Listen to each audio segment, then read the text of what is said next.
सर्वे भद्राणि पश्यन्तु माँ कश्चित् भाग भवेत्। हे ईश्वर सुखी हो कोई ना हो दुखारी, सब हो निरोग भगवान धन धान के भंडारी। सब भद्र भाव देखे तन्मान के पत्र को, दुखिया ना कोई होवे सृष्टि में प्राणधारी। हमारे इस तहसील के प्रमुख सम्मानित तहसीलदार साहब, नगर पालिका ललितपुर के पूर्व लोकप्रिय अध्यक्ष सम्मानी रमेश खटी जी, हमारे विशाल सभागार में जिनका आज हम यहाँ सेवानिवृत्ति पर सम्मान समारोह करने जा रहे हैं, ऐसे हमारे आदरणीय सम्मानित संग्रह अमीन साहब, हमारे कुशल संचालक सम्मानित श्याम भाई तिवारी जी, एडवोकेट महोदय सम्मानित श्री राय श्रीवास्तव जी, ब्रजेश त्रिपाठी जी, हमारे लेखपाल साहब सम्मानित श्री रामेश्वर रजक जी और समस्त जितेंद्र लेखपाल जी, समस्त कर्मचारी पत्रकार साथियों, जैसा कि आप सभी को विदित है कि जिला एटा के ग्राम मई कस्बा चलेतर में जन्मे 2 फरवरी सन 63 को श्रीमती देवी जी और पिता भूलेलाल जी के यहाँ जन्म लेकर के 4 मई 1991 को आप संग्रह अमीन के पद पर सेवा प्रारंभ की और आज 28 फरवरी को 2023 में बहुत ही कुशलतापूर्वक, बड़ी ईमानदारी के साथ, बड़ी सादगी के साथ अपने पद और कर्तव्य का बखूबी निर्वहन करते हुए आज हम सभी के बीच में अपनी अमूल्य सेवाओं का योगदान देकर के सेवानिवृत्त हो रहे हैं। आपकी सातों माँ स्वर्गीय श्रीमती गणेशी जी और आपके चतुर्था जो तहसीलदार के पद पर थे स्वर्गीय श्री पन्नालाल जी, उनकी जो शिक्षा,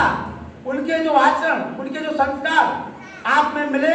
वो सारी चीजें आपके परिवार में दिखाई दी। और आपकी जो 3 पुत्रियां हैं, बड़ी पुत्री साधना जिनके पति वो भी टीचर है, उनके पति इंजीनियर असिस्टेंट है BHEL झांसी में, दूसरी बेटी आराधना वो भी शिक्षिका है, उनके पति भी टीचर है, और तीसरी बेटी नीतू सिंह जो हमारे लोकप्रिय सम्मानित श्री रमेश खटी जी, उनकी छोटी बहू है जो एक अधिवक्ता के रूप में है। ये स्पष्ट रूप से आप सभी के बीच में है कि एक पिता के जीवन में अगर उसकी संतान एक अच्छे पदों पर रहती है, एक राष्ट्र के निर्माण में कार्य करती है, तो इससे बड़ा प्रमाण समाज की ओर कोई दूसरा नहीं हो सकता। और आपके सामने ये पिछले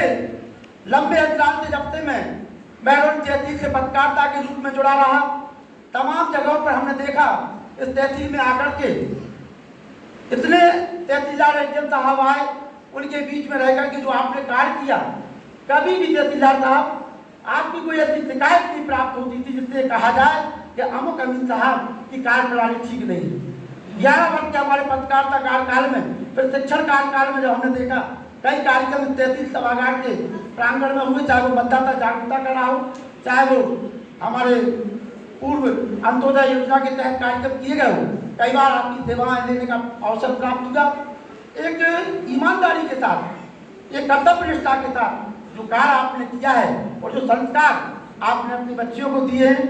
वो आज निश्चित रूप से दिखाई दे रहे हैं। और हम सभी के लिए एक समाज और रत्न के रूप में आप हैं, हम सब के अनुयायी के रूप में हैं। मैं तो परमपिता परमात्मा से ये प्रार्थना करूंगा कि जिस प्रकार से आपने अपनी सेवाएं दे करके समाज राष्ट्र का निर्माण किया, आने वाला जो कल का आपका दिन है, आपके जीवन की नई शुरुआत होने जा रही है। और आप परमात्मा ने आपको एक ऐसा समय अनुकूल दिया हुआ है तो उस जीवन का सही सदुपयोग करते हुए जीवन सर्दा सतम 100 वर्ष तक आप स्वस्थ आयु को प्राप्त करते हुए समाज और राष्ट्र का निर्माण करें। इन 2 रायों के साथ अपनी वाणी को विराम देता हूँ कि है समय नदी की धारा जिसमें सब बह जाया करते हैं और कुछ जन ऐसे होते हैं जो इतिहास बनाया करते हैं। तब मानी अभी साहब ने इतिहास मेमोरी में रखा है। हम देख रहे थे, हमें रमेश राव के कुछ हमारे ठाकुर साहब वगैरह आज मिले, वहाँ चर्चा उन लोगों से हुई, तो वो चर्चा आपके बारे में की, निश्चित रूप से वो चर्चा सुन करके मन निर्मित हो गया कि लोग ऐसे भी समाज के अंदर है। आपकी धैर्यता को मैंने कई बार बखूबी अपने 2 साल के बहुत नजदीकी लगाव में देखा है। जब से हमारा ट्रांसफर में दरबार में हुआ, आपकी सुपुत्री भी वहीं पे है। तो एक धैर्य जो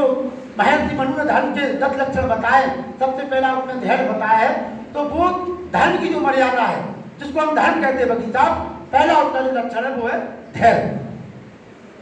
धीरती क्षमा सत्यम,